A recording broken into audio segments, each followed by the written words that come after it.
Más de 50 buques de guerra iraníes destruidos, la cadena de radares costeros borrada, la red de defensa aérea colapsada desde 2 océanos, 2 grupos de ataque de portaaviones controlan los estrechos que rodean a Irán, un tercero cruza el Atlántico.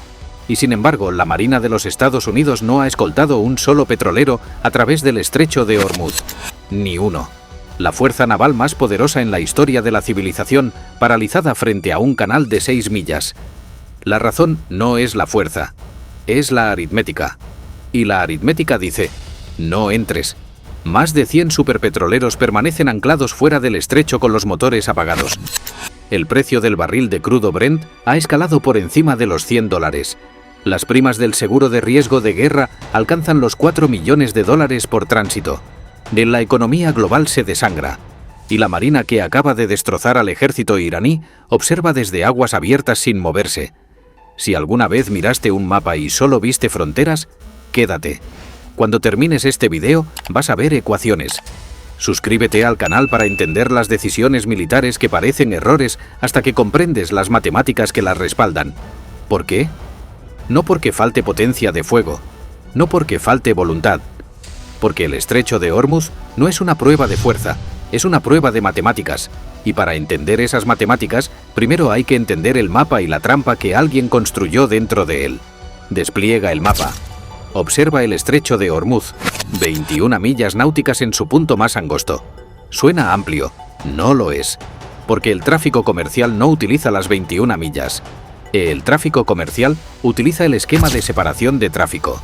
2 carriles designados de 2 millas náuticas cada uno, separados por una zona de amortiguación de 2 millas. 6 millas náuticas de corredor útil en total. Ahora coloca un barco dentro de ese corredor.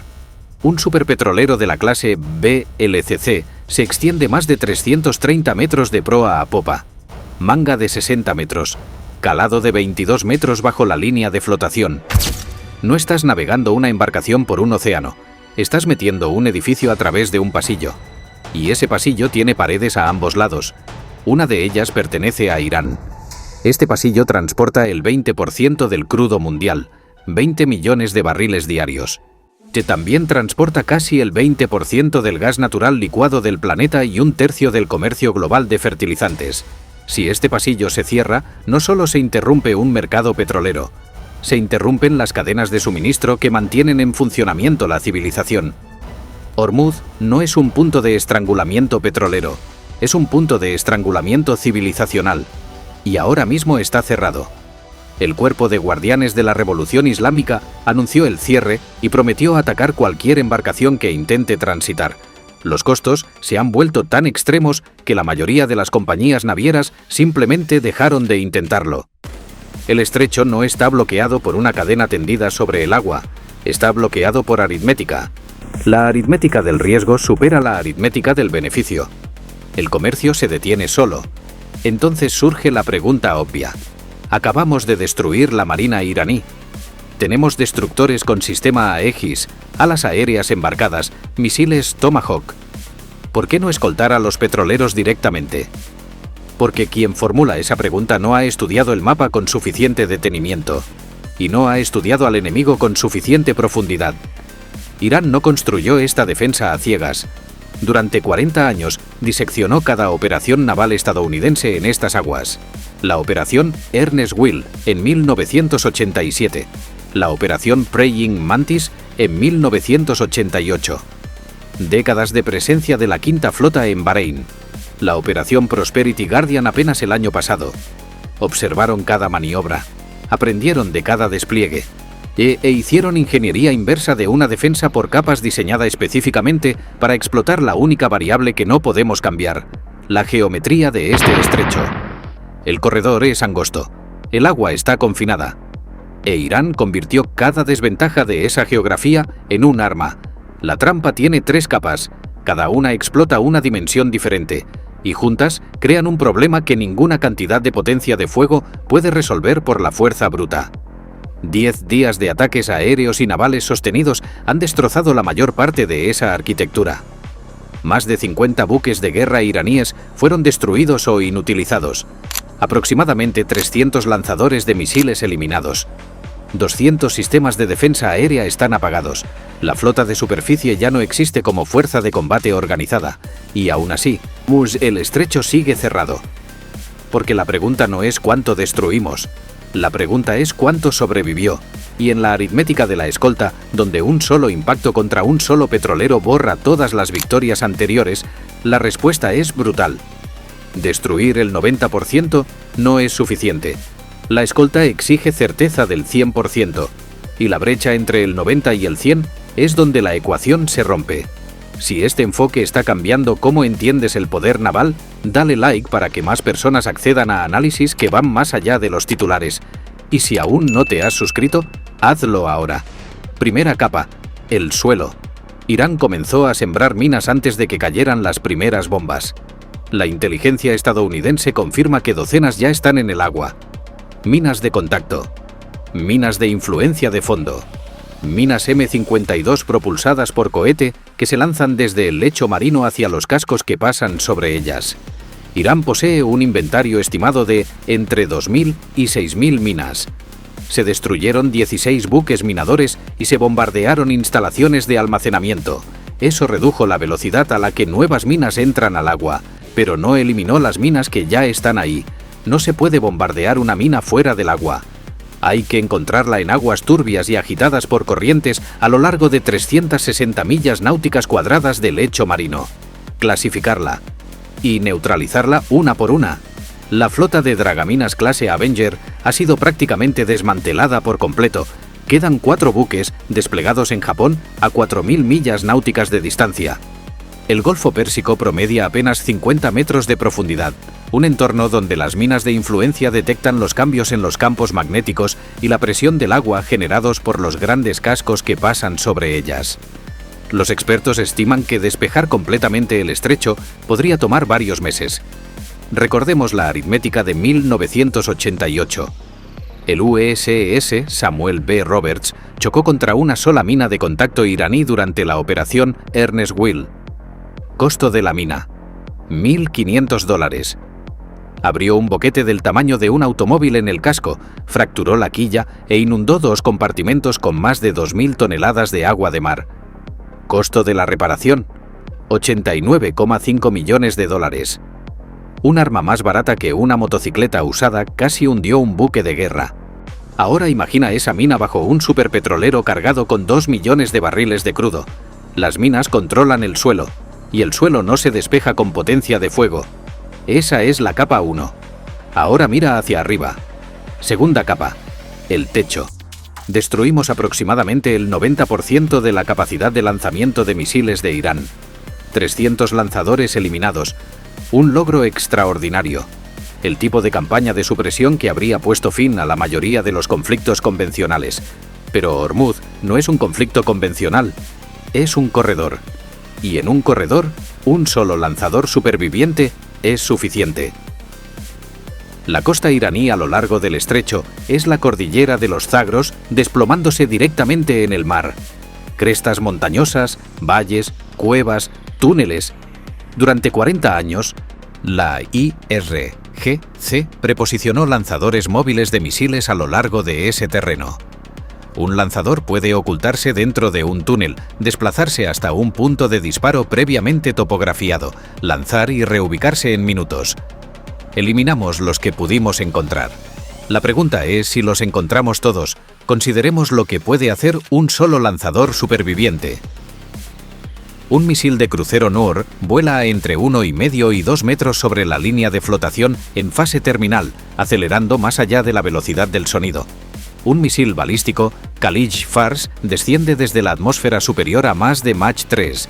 Desde la costa iraní hasta el carril de navegación, el tiempo de vuelo se comprime a segundos. Un superpetrolero no tiene sistemas defensivos, no tiene chaff, no tiene Aegis. 330 metros de acero indefenso. Un misil. Un impacto. 2 millones de barriles de crudo ardiendo en el carril de navegación más angosto del planeta. Eliminamos el 90%. Pero la escolta no funciona con porcentajes, funciona con certeza. Y el 10% que no destruimos incluye los lanzadores que no pudimos encontrar, escondidos en montañas, desplazados de noche. Un lanzador superviviente, un misil, Eso es todo lo que la ecuación necesita. Esa es la capa 2. Tercera capa. Los flancos. La flota de superficie iraní está funcionalmente destruida. Las 2 fragatas clase Mujh, eliminadas. La base avanzada flotante, Makran, inoperativa. El portador de drones Shahed Bagheri, alcanzado y probablemente hundido. Más de 50 buques eliminados. La marina convencional ya no existe como fuerza de combate organizada. Pero la marina de la IRGC nunca fue una marina convencional. Su capacidad central siempre fueron las lanchas de ataque rápido. Embarcaciones de menos de 15 metros, capaces de 50 nudos, armadas con misiles de corto alcance y torpedos, lanzadas desde puertos pesqueros y ensenadas que se cuentan por centenares a lo largo del estrecho. Estas lanchas son difíciles de detectar desde el aire y prácticamente imposibles de eliminar de forma completa a distancia. Los analistas estiman que la IRGC conserva la mayoría de su flota de lanchas rápidas, entre el 80 y el 90% de embarcaciones que nunca fueron diseñadas para ser localizadas por aviones embarcados. Son demasiado pequeñas, demasiado dispersas, demasiado numerosas. Detrás de las lanchas, más de 20 submarinos clase Ghadir, lo suficientemente pequeños para ocultarse en aguas costeras poco profundas, lo suficientemente silenciosos para evadir el sonar pasivo, armados con torpedos y capaces de sembrar minas adicionales. Se destruyó uno. El resto se dispersó hacia ensenadas y puertos a lo largo del estrecho antes de que cayeran los primeros ataques. Y junto a ellos, embarcaciones de superficie no tripuladas con carga explosiva, botes suicidas operados por control remoto que ya han alcanzado al menos 2 petroleros desde que el estrecho se cerró. No necesitan sobrevivir, solo necesitan llegar.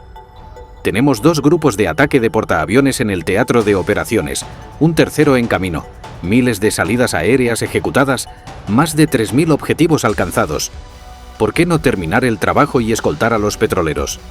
Porque los 3 problemas restantes no se resuelven con más bombas. Las minas ya están en el lecho marino, no se pueden bombardear. Hay que barrerlas con buques que no tenemos en el teatro, mediante un proceso que toma meses. Los lanzadores móviles se esconden en terreno montañoso fortificado durante décadas, y ningún comandante puede garantizar que 0 lanzadores sobrevivieron. El costo de equivocarse es catastrófico. Una mina bajo un destructor clase Arleigh-Burke significa $2.000 millones en daños y una guerra que acaba de duplicar su alcance. Un misil contra un petrolero significa 2 millones de barriles de crudo ardiendo en el carril de navegación más crítico del mundo. El costo esperado del fracaso supera el beneficio esperado del éxito. Ningún ingeniero acepta esa apuesta. Y aquí es donde la geometría se invierte. Y esta es la pieza que la mayoría de los análisis no alcanzan a ver. No necesitamos entrar en Hormuz. Nunca lo necesitamos. Mira el mapa otra vez. El USS Abraham Lincoln con el grupo de ataque 3 mantiene posición en el Golfo de Omán, al este del estrecho. El Lincoln no necesita cruzar el punto de estrangulamiento. Desde su posición actual, su ala aérea controla la aproximación oriental. Nada entra ni sale del Golfo Pérsico sin pasar a través de la envolvente de vigilancia y ataque del Lincoln. Ahora consideremos lo que eso significa para Irán. Las minas que cerraron el estrecho a los petroleros también lo cerraron a las exportaciones iraníes. Irán exporta aproximadamente 1.400.000 barriles de petróleo al día, y prácticamente todo debe pasar por Hormuz para llegar a cualquier comprador. El estrecho está sellado desde ambos lados. Los petroleros comerciales no entran por las minas y la amenaza residual de misiles. Los petroleros iraníes no salen por los grupos de ataque de portaaviones y la supremacía aérea completa. Irán construyó una trampa para mantenernos fuera. La trampa funcionó. Pero la trampa no es unidireccional. Las mismas minas, los mismos misiles, la misma geometría que impide la escolta estadounidense, también impide el comercio iraní. Irán se asfixia dentro de su propia fortaleza. Los ingresos por exportación de petróleo se desploman. Las reservas de combustible son finitas. La capacidad de sostener operaciones militares sin ingresos de exportación se mide en semanas, no en meses. Los portaaviones no necesitan entrar al pasillo. Los portaaviones se sientan en la puerta y esperan. El tiempo está de nuestro lado. Cada día que el estrecho permanece cerrado, Irán sangra económicamente mientras los grupos de ataque rotan suministros frescos desde cadenas logísticas que abarcan 2 océanos. Nosotros contamos con la resistencia de la propulsión nuclear y las redes de suministro globales. Irán cuenta con la resistencia de una economía sancionada cuyo único corredor de exportación ha sido sellado por su propia mano. Eso no es un punto muerto, es un asedio. Y el sitiado se encerró a sí mismo dentro de las murallas. Entonces, ¿por qué la marina más poderosa del planeta se niega a escoltar petroleros a través de un estrecho de 21 millas? Porque Hormuz no es una prueba de fuerza, es una prueba de matemáticas, y las matemáticas dicen que no se resuelve una ecuación corriendo de cabeza contra la pared, que se camina alrededor de ella. Irán pasó 40 años construyendo una trampa en la puerta principal. La golpeamos con todo lo que teníamos. Destruimos el 90%, y el 10% restante sigue siendo suficiente para cerrar el corredor. Porque en un canal de 6 millas náuticas, el 10% no es un error de redondeo. El 10% es un superpetrolero en llamas. Pero esto es lo que Irán calculó mal. La trampa fue diseñada para una marina que necesitaba entrar en el estrecho. Nosotros no necesitamos entrar.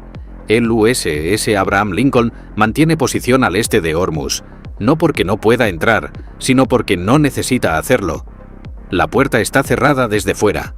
Irán no puede enviar un solo barril de petróleo a través de la puerta que selló con sus propias minas.